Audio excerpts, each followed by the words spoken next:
तर मित्रांनो, आज आपण आपल्या गावामध्ये आलोय आणि सगळे ग्रामस्थ मिळून हे पूर्ण जे मंदिराचा परिसर आहे हा साफ करणार आहे, साफसफाई करणार आहे। जसं आपण घराचा परिसर जो स्वच्छ ठेवतो तसं मंदिराचाही परिसर आपल्याला स्वच्छ ठेवणं गरजेचं आहे। आपल्या श्रमदानातून हे सगळं आपल्याला करायचं आहे आणि हे जे काही काम होईल ते तुम्हाला मी दाखवतोच पुढे व्हिडिओमध्ये। आपल्या गावाच्या परिसरामध्ये बरेच मंदिर आहेत। आपण सुरुवात या रुद्रेश्वराच्या मंदिरापासून करतोय। पाऊस उघडल्यानंतर दरवर्षी ही झाडे झुडपे काढावी लागतात। चला तर आपण कामाला सुरुवात करूया। आपल्याला दिसत असेल की मंदिराची उंची बघता आणि आजूबाजूचा परिसर बघता मंदिरावर चढायला कुठेच जागा नाही, म्हणून ही शिडी आपल्याला लावायला लागली। मंदिराच्या वरच्या बाजूला झुडपं बरीच वाढलेत, म्हणून हा उपक्रम आम्ही गावात दर रविवारी ग्रामपंचायतच्या वतीने आणि ग्रामस्थांच्या वतीने हा करत असतो। आठवड्याचा प्रत्येक रविवार हा आपल्या गावासाठी असा उपक्रम क्षेत्र महाबळेश्वर ग्रामपंचायत आणि ग्रामस्थांनी केला आहे। आपलं रुद्रेश्वर मंदिर हे गावातील एक प्राचीन देवस्थान आहे। इथे ग्रामस्थांच्या आस्थेचा केंद्रबिंदू आहे। काळानुसार निसर्गामुळे मंदिरावर झाडं वाढत जातात, पण अशी श्रमदानातून साफसफाई केली की देवस्थान पुन्हा ताजं, पवित्र आणि तेजस्वी दिसतं। मित्रांनो, मंदिर उंच असल्यामुळे हे काम करताना आम्ही थोडासा धोका पत्करलाय, पण आपण जी शिडी लावली ती व्यवस्थित लावली, खाली लोकांनी आधार दिलाय आणि काळजी घेऊन काम करतोय। देवाचं मंदिर स्वच्छ ठेवणं हे आपलं कर्तव्य आहे, म्हणून धोका आपण मनापासून पत्करला।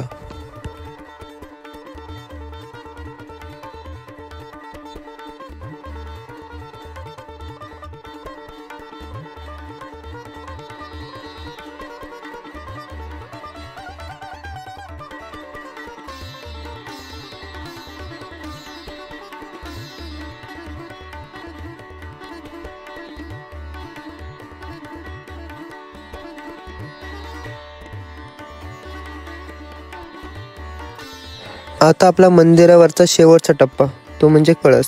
हा कळसाचा भाग पूर्ण गोल आहे, त्यामुळे वर उभं राहणं जरा धोक्याचंच आहे, पण देवाचं नाव घेऊन कसाबसा वर चढलो। आपण इथे मंदिरावर काम करतोय, याच वेळी आपल्या गावातील ग्रामस्थ आजूबाजूच्या मंदिरचा परिसरही साफ करतायत। तेच काम करताना काही क्षण आपण ह्या कॅमेऱ्यामध्ये टिपले आहेत। इथे बघा, सरपंच असोत, सदस्य असोत की आपल्या महिला मंडळ, सगळे मिळून श्रमदान करत आहेत। देवस्थान स्वच्छ ठेवण्याची जबाबदारी आणि इतर परिसर स्वच्छ ठेवण्याची जबाबदारी फक्त एका व्यक्तीची नसते, ती आपल्या सगळ्यांची असते। आणि असेच उपक्रम तुमच्याही गावात होतात का? आणि आम्ही जो उपक्रम केलाय हा तुम्हाला कसा वाटला? आणि असाच उपक्रम तुमच्या गावालाही करायचा असेल तर तुम्ही तो नक्कीच करा। आणि कोणतेही उपक्रम राबवताना, काम करताना काळजी घ्या। आणि असंच आपल्या गावातले मंदिर आणि बाजूचा परिसर पूर्ण स्वच्छ ठेवा, आपलं गावही स्वच्छ ठेवा।